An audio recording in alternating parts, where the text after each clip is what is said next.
Hey all, I'm just doing a quick little update before this vid since not a lot of people saw my actual update video. This is going to be in a new format, so let me know what you think. If I should go with this new style or go with the older one that has more internal art and everything like that. I just wanted to just say that real quick. So now on to some decent comics.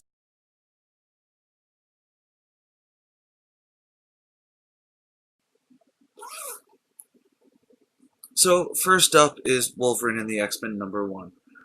Which, considering last month had Wolverine and the X-Men #42, this really is only just a renumber because of the change in the creative team, with Jason Latour on writing and Mahmoud Asrar on art. So, the plot is pretty simple. Quentin Quire, having been told that he was going to be a wielder of the Phoenix Force later in his life, is resenting it. Wolverine, meanwhile, is in a dimensional prison to get Phantom X. Not actually sure why, since X-Force #1 came out a month ago? And he was fine and dandy working with X-Force. Basically, the Wolverine plot makes no sense, unless X-Force is actually not set in our time or anything like that, so skip it, unless you've been reading the Wolverine and the X-Men, in which case, according to some people, that it actually continuates where that left off. So, next is Magneto #1. In this, Magneto is now a vigilante, having had a falling out with Scott and the Uncanny X crew, and he's hiding out under the radar as he kills those that have committed hate crimes against mutants. Though he does it in a very un-Magneto way. He's got newspaper clippings, strings, corkboards. No, Marvel, that's not Magneto. Yes, Magneto kills. It's not a problem when he does that, but working under the radar to this extent doesn't mesh with who the character is. Even when he was trying to just... In the story, they actually try to justify S.H.I.E.L.D. is the reason he's not going all out and why he's as under the radar as he is. But why would that stop Magneto, considering when he was, the evil master of magnetism and the red suit and everything like that, he was against X-Men, Avengers, Defenders, everything under the super team's sun, plus the military, every agency under the sun, and S.H.I.E.L.D. What the hell? I've seen several sites giving this an outstanding, but I say skip it. Finally, we've come to Moon Knight #1, and holy crap was this great. Go buy this book, and then read it. This was awesome. We get to see a new formula for Moon Knight, who actually has some police contacts and works with the police, has a snazzy new pulp throwback outfit, and even delves into his insanity that has been built up over the other, 6 volumes of his solo career? Compared to what I've said for the other two, I really, really like this book. I've always been a fan of Moon Knight, ever since I saw him in the West Coast Avengers, all those years ago. This was awesome. As a comic, for the character, and just overall. Next, let's take a look at the indie scene with Veil #1. So where do I begin with this one? It's Greg Rucka, so come on.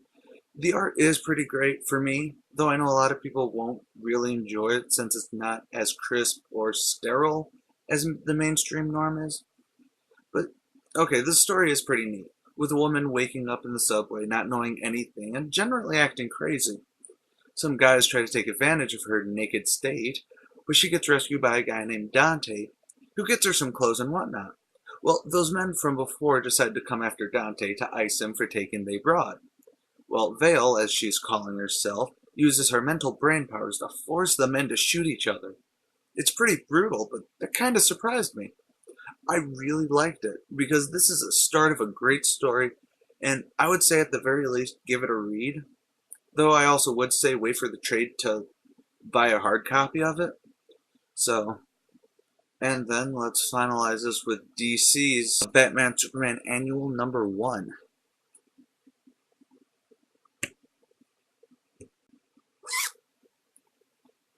Yeah, I know I'm reaching to get a DC first issue this week, and I haven't really been following the Batman Superman books, so God knows that when this starts off with Mongol being a prisoner in the Phantom Zone, I was kind of worried, but you know what? This is actually decent. We get to see Batman and Superman go through trying to figure out who they should bring to a fight, which is neat. We also get to see them fight each other for a couple pages. Again, also a treat. But the best is the fact that we get to see a great insight into the dynamics of the titular heroes, with Batman seeing that maybe Supes isn't as Boy Scouty as he keeps assuming, and just it works so well. It's definitely worth a read, though I think the art is what makes it a buy. Well, this may have been an oversized edition of First Issues, but we're not done yet. Stay tuned for Flashback First.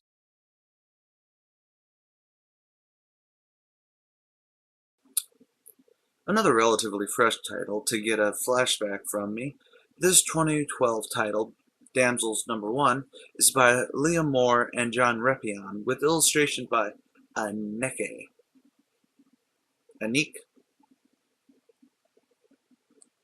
that guy, or girl. Right out the gate, the kinetic and fast-paced script really grabs the reader and takes them throughout the story, fleshing out the world, showcasing the famous names and even the original character Rappa, Parappa da Rappa. But it does have a bombast that could throw readers for a loop. Aneki's art is pretty spectacular, with a really fantastic feel that works well for both the story and just for the world itself. Though I do think Ivan Nunes's coloring really helps sell the art, and it really ties together just everything great.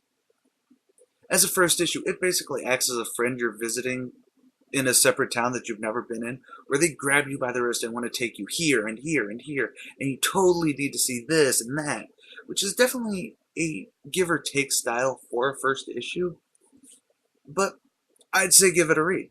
It's a pretty solid series that, if it does grab you, you'll want to follow, and Damsel does have a couple spin-off minis and one-shots to really pad out in case it sticks with you.